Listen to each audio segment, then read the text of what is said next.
Let the chaos reign. Oh, one thing you did mention before we even did this stream, because you did tell me it's a year ago or a year and a half ago before you released the third life. You also brought in light of the role of the Moors in Volume 3 in regards to this book.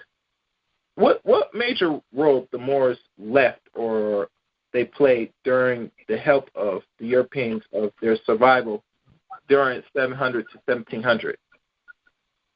Well, that's not what was focused on inside the Volume 3. Okay. What was focused on inside the Volume 3 was Moors inside Catholicism and their involvement inside Catholicism and the metaphysics of a lot of black saints as well. You know, and also that's fused with the Black Madonnas as well. We have to understand that, you know, Catholicism really embodies everything.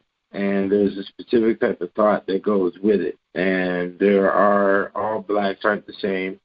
And some blacks have different levels of thought pattern skills than what others do. So you have to understand that a religion is nothing but a psychological lock. It's a psychological software program, you know. So Islam is one, Christianity is one, Catholicism is one, and Judaism is one, you know.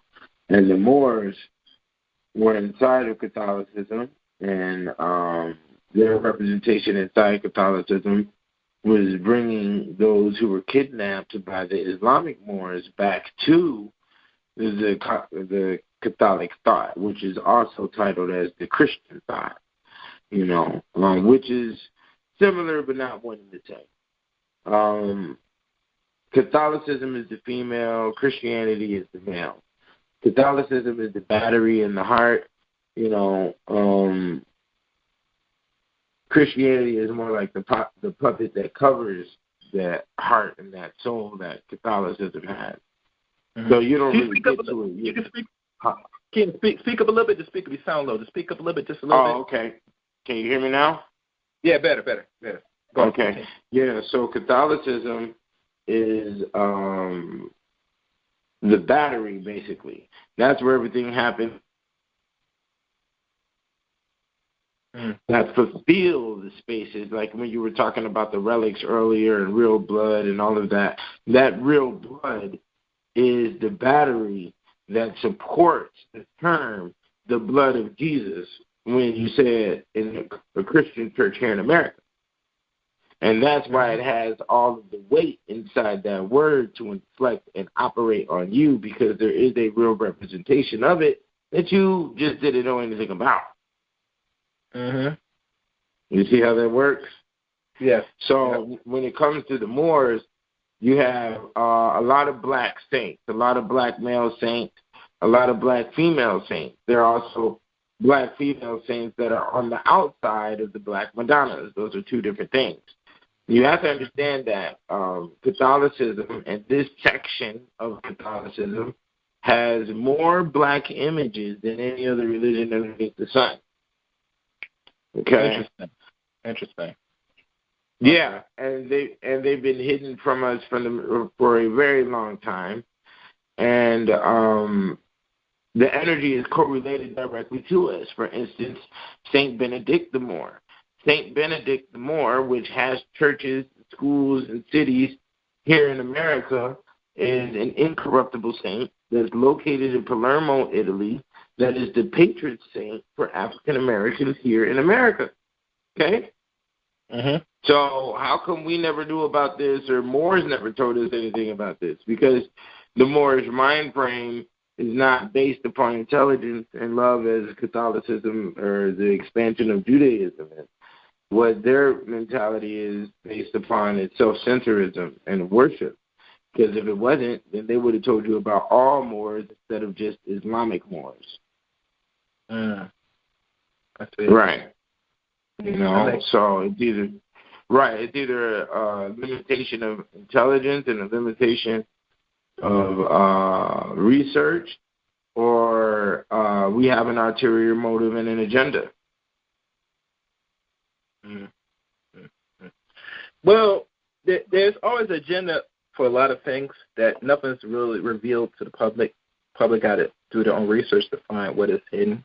I mean, the information is out here, but I think at the overall, Keenan, a lot of people are very lazy to search out and have an understanding of just the basic information to search for greater information.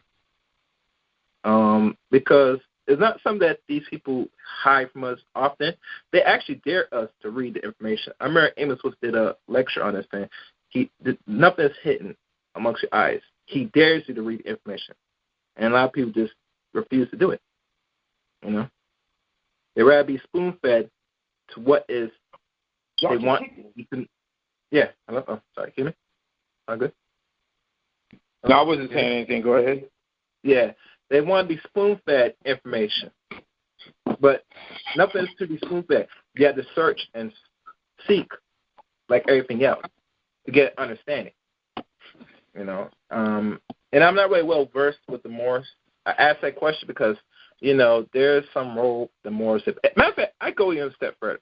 I know certain women, how they mention about, they read about Moorish history, and they always go back to what the Moors did that got our people in the situation they're in. And somebody say how the Moors used to bathe Caucasian women and let the sisters that were Moors clean these women up while the men prepared to, you know, engage in, you know, fornication and all that stuff. And I think it's much deeper than that. You know, the Moors brought a sense of their knowledge and, you know, wisdom, and there was going to be a point where they were going to lose the power, so they had to pass it on to somebody, you know, because no one just do anything for coincidence. Everything is done for purpose, design, in better words. I could be wrong, but that's how I view it, you know. And we go ahead. You go ahead. Yeah. The Moorish upbringing in Europe is erased for a reason. And the reason why it's erased is because it's far more embarrassing than what it is for what you find in the medieval. The Moors were doing some extreme foul stuff to those Europeans, bro. The Moors were doing some extreme foul stuff to those Europeans, bro. The Moors were doing some extreme foul stuff to those Europeans, bro. The Moors were doing some extreme foul stuff to those Europeans, bro. The Moors were doing some extreme foul stuff to those Europeans, bro.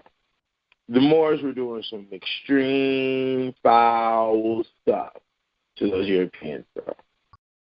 Say what? And it's written all in history. Oh, really? I got to hear this.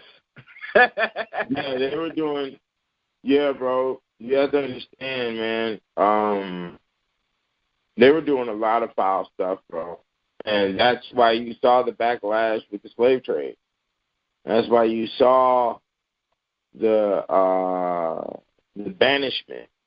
The Moors today are classified as criminals, are classified as criminals, are classified as criminals, are classified as criminals, are classified as criminals, are classified as criminals. Criminals? Criminals? Get out of my yard now! You criminals!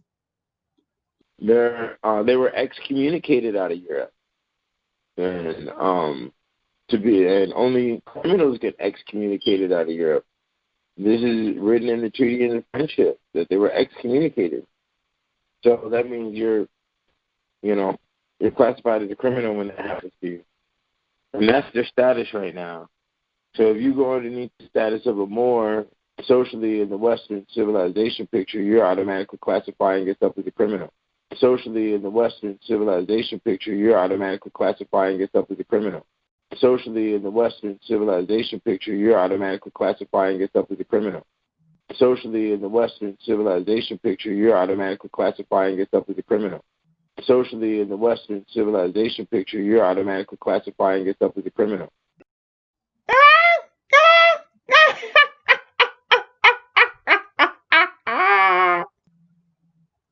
It's damn near stating you're a felony. You're a felon.